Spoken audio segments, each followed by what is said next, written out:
It's the holiday edition, the Thanksgiving edition of Football Talk you didn't know you needed, but absolutely gotta have. It's time for Zero Blitz. Wow, my voice actually cracked a little bit on that. Are you surprised your voice cracked? No, I'm so stunned. Oh, you Stone, please keep all of that for the love of God. The sensual, deep voice you hear there is Mike Golic Jr. I have dragged him in because I'm a workaholic. See, and I got to give Stone, our producer extraordinaire, gave me every opportunity. He said, man, you just want to take Thanksgiving off? Like, we don't need to do a Zero Blitz on Thanksgiving. And I said, nay, there must be continuity. We must put an episode out, and people must want to hear what we have to say about it. But here's the thing. Then I got to thinking about it. I was like, what could you do on Thanksgiving that could be fun? What could you do on Thanksgiving that could be different? And that's why I needed to bring in my resident fat guy. Mike Golic Jr. hanging out with me, former fat guy. Keeps getting pointed out to me, Mike. Like, you're looking svelte in the booth. Like, are we trimming up? What are we doing here? Listen, we are trying to trim up. And while I am allowed to say that I am still fat at heart, that I proudly represent for that community, that F word belongs to us. So you kindly waltz your way out of that. I understand you were a chubby kid that played the fiddle, but it is not the same if you were not touching 300 pounds well into adulthood. I don't know if you just get to sling that around like it's nothing. Look, I'm trying to get to the point where two of me doesn't hit 300 pounds. Like, that's how svelte I'm trying to get to. Like, everybody always asks what I'm trying to accomplish as I'm working out here. We'll get to Thanksgiving talk. Everybody calm down. But, here's the thing, Mike. I keep thinking about it. Like, I want people to walk up to me and be like, oh, dude, does he have a drug problem? Like, that's how thin I want to look through all of this. That's what I'm going for. Like, I'm going for this svelte. Like, come on. I grew up in the rock star era of Axl Rose. I don't want to look like Fat Axl in leather pants. I want to look like Axl in the heat of Appetite for Destruction Axl, where like the ribs show a little bit and like he looks a little emaciated. Like, that's what I'm looking for. I want people to think maybe I'm a little sick.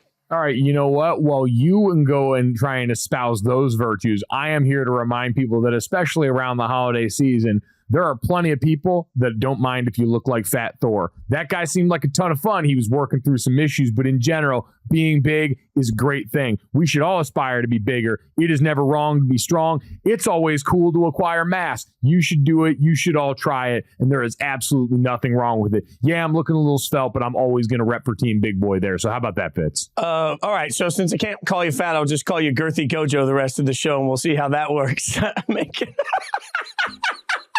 Oh, you're welcome, Girthy Gojo. All right, so let's get into something. I've cracked. I've broken myself. I don't know. I'm going to get through this now.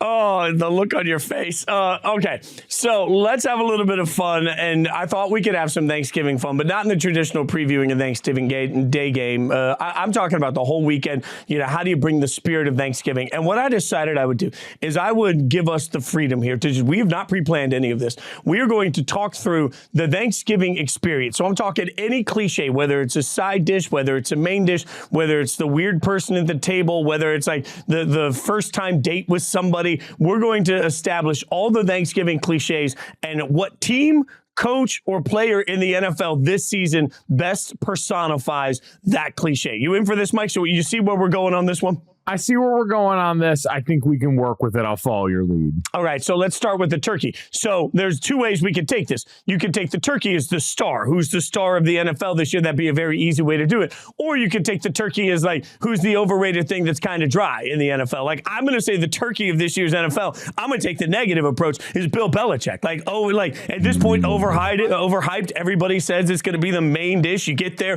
all of a sudden you cut into it and you're like, there's a reason I only want turkey once a year. It's a little dry. It's not what I thought it was going to be. Got to smother it with gravy. The gravy would have been Brady, I guess, for this. Like, needs a little help to get to where this thing needs to be. Like, Belichick's the turkey. But you can take turkey good or bad. Who do you have as the turkey of the NFL this year? The turkey of the NFL. See, the way I look at turkey as whatever opinion you might have on it, it's always going to be there, right?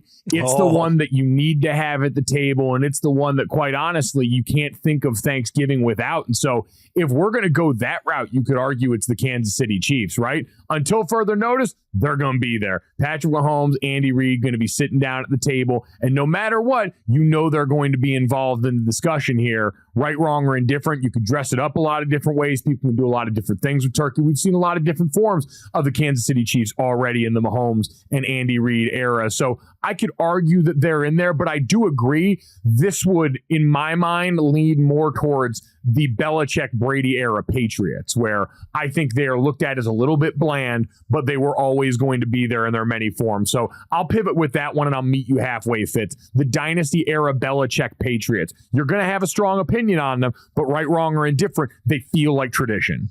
I love this. Okay, look at this. Finding some common ground on here. Let's go to mashed potatoes next. So where are we on mashed potatoes? Are mashed potatoes the top side dish for most people of all of Thanksgiving? Is that like the creme de la creme for most people?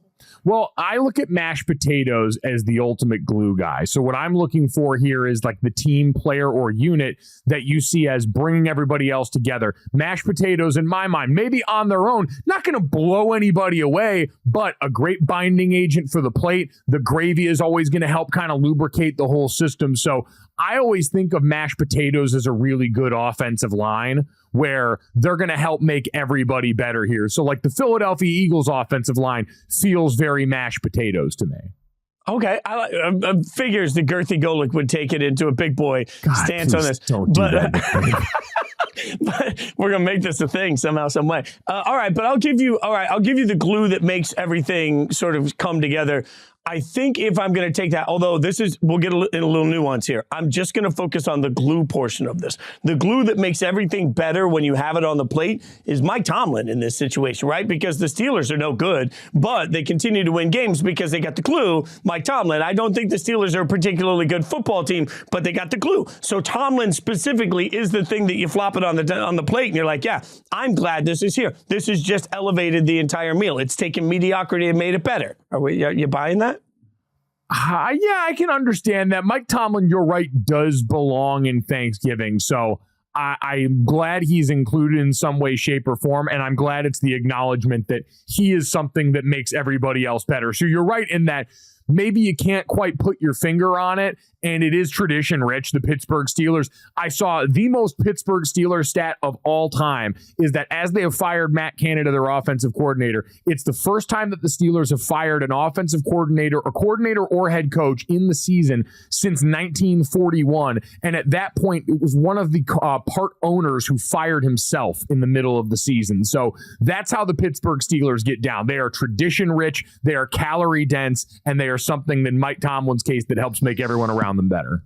All right, so where are we on stuffing or dressing? Either one, we'll put them in one. Like stuffing, dressing. Is that something that Mike is putting doubles on the plate of? Like, are we a big stuffing guy over there, Mike? Oh yeah, well done stuffing, well done dressing. Absolutely a huge value add on the plate, and when done right too, brings a wealth of flavor to a plate that, let's be honest, depending on who's cooking your Thanksgiving, we've talked about turkey, we've talked about mashed potatoes, not exactly the most flavor-rich experience, and so your stuffing or dressing is really important because it's going to bring a lot of, I think, the key notes to the plate. Okay, so who do you have as the stuffing in the NFL this year? Like keynotes to me, like I feel like this is a good spot to get in maybe a wide receiver that's elevating, that's like, that moment that brings an offense together, like, maybe an undercredited wide receiver because not everybody's in on the on the stuffing. Like feels like maybe there's a surprising name there somewhere. I mean, I'm literally see-ball, hit-ball right now, looking at NFL teams and thinking about stuffing. And part of me does think the Baltimore Ravens, considering they're quite literally stuffing people into a locker for the majority of this season. They're one of the top defenses in football. I feel like just because they've got a little bit more flavor in my mind than a team like the Cleveland Browns, who technically has the best defense in the NFL right now, the Baltimore Ravens, a little more exotic with their defense, throwing a lot more at you. Mike McDonald, their defensive coordinator, has been one of the innovative scheme guys that people have talked about this year. Lamar Jackson and the rushing attack, Todd Monken doing it a little bit differently this year. So I do think they have a little bit of added flavor, and maybe I'm just thinking of like Old Bay seasoning. Maybe that's what's stuck in my brain here. Oh man, Old Bay seasoning and stuff. stuffing sounds delightful. I'll be honest, that's outside my realm. Like, I haven't had that before. I'm not going to. I'll buy what you're selling. I'll buy what you're selling on that. Okay, I've got one for you on the Thanksgiving plate as I think about the items that are put out there and what team associates it. I'm going to go with cranberry sauce, but like the canned kind where you just take the can off and you go, and it just lands on the plate and nobody's happy to see it and you're stuck with it and you realize you got to eat it because some jerk brought it to the party anyway. And now you feel like you got to consume it, even if all it does is make you angry with every bite. That's Zach Wilson and the Jets offense. Like, they are canned cranberry that you're sitting there and you are angry with every bite of the trash you are being forced to take in. And the fact that that has been on TV so many times this year, like that's the hate that, you know, the canned stuffing or the canned cranberry brings in. So Zach Wilson and the Jets are the cranberry at the table. So I was going to go a different route in thinking about that purely because to me, not everybody hates cranberry sauce. I don't like it. I don't touch this stuff. There's a lot of people that feel very strongly that it should be there. It is, again, one of the traditional Thanksgiving items. It's always there and everybody's got a strong opinion on it, which makes it the Dallas Cowboys. Always on Thanksgiving. Strong opinions elicited. You either love it or you hate it. I don't think there's any in between with cranberry sauce, just like there's no in between with the Cowboys. Oh, okay, so I would have taken the Cowboys as a much because I think the Cowboys are having a pretty good year. But okay, fine. I'll pivot here because now I'm going to go to yams. Like, we've done the regular mashed potatoes. Now we're doing the sweet potatoes, and yams like are unexpectedly sweet, and you eat them and you're like, yeah, like it's like dessert because it's so sweet, but it's actually savory because it also is part of the main meal. Like, you can't live without it, and it elevates everything, and it's got just a touch of sweetness to it. That's Tyreek Hill. Like, Tyreek Hill at this point is coming in like savory and sweet. Every bite's perfect. There's just this moment of like Tyreek is my yam. What do you think? That's a solid yam, and I see what you're going for here. I would say my yam when I'm thinking of a team right now, and I'm flirting with this because I've got yams, and then I think up next for my brain is figuring out who green bean casserole is, which is a power player who's being underrated at this point in the NFL season. And that's why you could probably, and I don't know if we're still underrating them or not, but I'm thinking for one of these, the Detroit Lions. Because when I think of sweet, powerful, I think of Dan Campbell, who's simultaneously yelling and crying, wearing his heart on his sleeve, but also being this picture of machismo and toughness. So I think for yams, you could make a good argument for the Detroit Lions. I'll buy that. So who then is your green bean casserole? Man. I'm going to give you a weird choice for this while you're thinking about your answer. The Kansas City Chiefs, coming off of a loss. Here's all I would say. All I would say is that the first game of the season, they lose without two of their most important players. Their second loss comes on a flu game. And their third loss comes to the best team in the NFL when they had the drop touchdown pass that likely would have won them the football game. So they are three yeah buts that are pretty viable away from being undefeated. And we're sitting here talking about it like it's an abject disaster. Like the AFC's still going to have to go through Arrowhead. I'm buying underrated right now, even though they're coming off this loss. Underrated is the demise of the Chiefs. Therefore, they are my green bean casserole. Okay, I can respect that mostly because I really like green bean casserole and I espouse its virtues and goodness to pretty much anybody who will listen. Much the same way I love watching the Kansas City Chiefs play football, especially now because if you look very quietly, in a year where the NFL has been dominated by defense, the Chiefs are a part of that revolution, and they are winning right now off the backs of a great defense and a big, beefy, powerful offensive line, which feels inherently Thanksgiving at its core. Let me rant for 1 second because we have to get a dessert in here before we get out of here. And I'm going to tell you, you know my opinion. I'm not going to bore you again for the 3 millionth time on telling you apple pie is trash. But pie is trash in general. So the pie for me is that we're bringing in an old school NFL player to be pie right now. Tom Brady coming out and saying that the league looks nothing like it used to and that the rules have been changed to the point that defensive players can't even play football anymore. It doesn't look like it used to, when he doesn't even acknowledge in that very rant that he's part of the problem. It was the low hit that Tom Brady took that started a change in the way officiating was done towards quarterbacks. It was a trash opinion from somebody that was part of the problem but never acknowledged his own fault in the problem. Tom Brady's opinion is trash. Therefore, he is apple pie.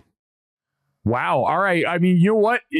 I think you might be able to sell some people on that because, again, Tom Brady, extremely polarizing, got more liked when he went to Florida. He might be key lime pie in that way, but he definitely is something because when you think of apple pie, you think of hey, as American as baseball and apple pie, Tom Brady certainly feels like that Captain America vibe. So you might be onto something there. I myself, not a big fan of the stuff. Was a fan of Tom Brady to an extent. I grew up in New England, but I can see where you're going with that. I'm just out on apple pie in general.